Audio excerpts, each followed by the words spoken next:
I wanna take it easy on my inner child. Break out and bite the hand that holds me down. And take my cues from the horse's mouth. I wanna hold every moment in my own hands. Feel every breath that I've taken. Got into playing drums when I was 10 years old, and my brother was a guitar player, and he was super into Van Halen and Steve Vai and that whole world of electric guitar, and I just wanted to play in a band with him. That's kind of all I cared about. So I asked my mom for drum lessons. She signed me up for lessons like at the same place that he was taking guitar lessons at the same time, and it just totally stuck. I remember telling my mom I wanted to go to Berklee when I was 14, and she didn't humor me for a second, which I thought was pretty funny. So it took from when I was 14 till I was 18 to convince her to let me go.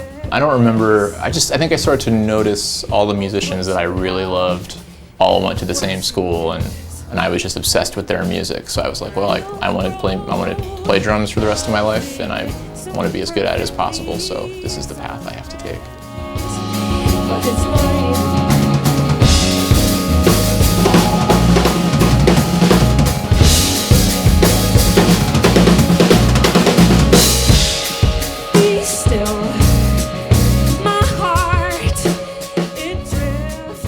I moved to New York 3 weeks after I graduated from Berklee. My original plan was to stay in Boston, and I was kind of working a lot by the time I was finished with school. My plan was to stay and keep working, but I ran into an old friend who graduated a couple years ahead of me, and he had a room opening up in his house in Astoria, which is in Queens, and that was the only neighborhood I'd been to in New York that I wasn't completely intimidated by. So I thought it was just, destiny that he had a room for me in the one neighborhood I could have seen myself living in, and it was for like June 1st. So I moved a few weeks after I graduated. I guess the first gig that really helped me start paying my rent without driving back to Boston to play GB stuff, which I was doing a lot when I first moved to New York, was a Greek wedding band that was led by a Mexican bass player. That was when I knew I was a New York musician paying my dues properly. So far behind, 'cause I'm thinking about forever. Ooh, we're doing nothing so far ahead, 'cause I'm thinking about forever. Ooh, no one. I met Becca through Chris Tordini, the bass player in the band, and we had played a small handful of gigs together, just randomly around New York, and someone had given me Becca's first record, T by C, and I just was totally in love with it. And just by chance, another singer that I had been working with was good friends with Becca, and both bands started playing double bills together all around the city, and they weren't playing with a drummer at the time. And so they were playing all the same songs from the record, just drummerless.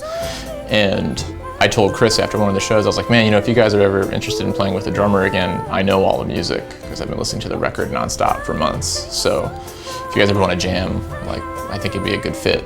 And they came over to my apartment and we played, and I've been in the band for almost 8 years now.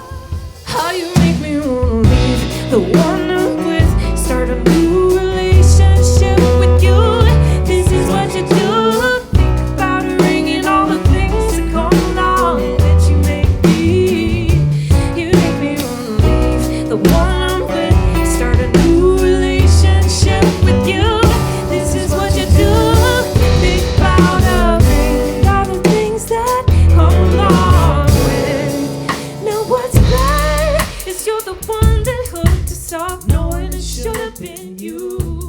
I've been with Vic since 2004, and I was playing Vic sticks long before that.